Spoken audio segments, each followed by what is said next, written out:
Pawan Kalyan first time historical genre లో నటించిన Harihara Veeramallu cinema ఇవాళ రిలీజ్ అయింది. క్రిష్ డైరెక్షన్ లో స్టార్ట్ అయిన ఈ మూవీని జ్యోతి కృష్ణ కంప్లీట్ చేశాడు. 5 years ముందు స్టార్ట్ అయిన ఈ మూవీ ఎన్నో పోస్ట్ పోన్స్ తర్వాత ఎట్టకేలకు ఇవాళ ప్రేక్షకుల ముందుకు వచ్చింది.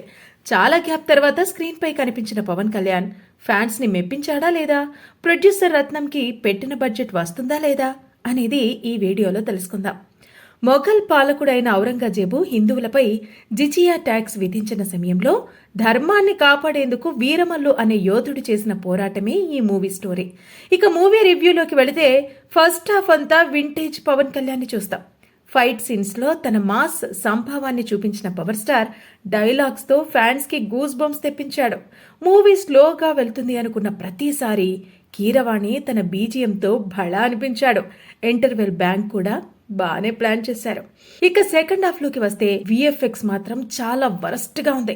క్లైమాక్స్ సీక్వెన్స్ కూడా అస్సలు బాలేదు. యాక్టింగ్ విషయానికి వస్తే నిధి అగర్వాల్ మల్టీ షేడ్స్ ఉన్న రోల్ తో తన నటనతో ఆకట్టుకుంది. బాబీ డియోల్ ఔరంగజేబుగా బాగా నటించాడు. సత్యరాజ్, నాజర్, సునీల్ ఒక్కో పాత్ర సరిగ్గా డెవలప్ చేయకపోవడం వల్ల ఎమోషనల్ కంటెంట్ కాస్త వీక్ గా అనిపించింది. మూవీకి ప్లస్ అంటే అది పవన్ కళ్యాణ్, కీరవాణి బీజిఎంఏ. మూవీని పవన్ కళ్యాణ్ తన భుజాలపై వేసుకుంటే కీరవాణి తన బీజిఎంతో మూవీకి మంచి ప్లస్ అయ్యాడు. మూవీలో పెద్ద మైనస్ విఎఫ్ఎక్సే. గ్రాఫిక్స్ లో గ్రీన్ మ్యాక్ట్ ఎఫెక్ట్ చాలా క్లియర్ గా కనిపించింది. సాంగ్స్ కూడా యావరేజ్ గానే ఉన్నాయి. డైరెక్టర్ క్రిష్ ఈ ప్రాజెక్టును మధ్యలోనే వదిలేయడంతో ఆ తర్వాత డైరెక్షన్ బాధ్యతలు అంతా జ్యోతి కృష్ణ తీసుకున్నారు. ట్రైలర్తో హైప్ క్రియేట్ చేసినప్పటికీ మూవీ మాత్రం యావరేజ్ గానే ఉంది. మెయిన్ గా సెకండ్ హాఫ్ లో స్టోరీ మొత్తం డైరెక్షన్ కోల్పోయినట్టే అనిపిస్తుంది. క్లైమాక్స్ ని పార్ట్ 2కి మళ్లించడం కూడా ఇన్కంప్లీట్ గా అనిపిస్తుంది.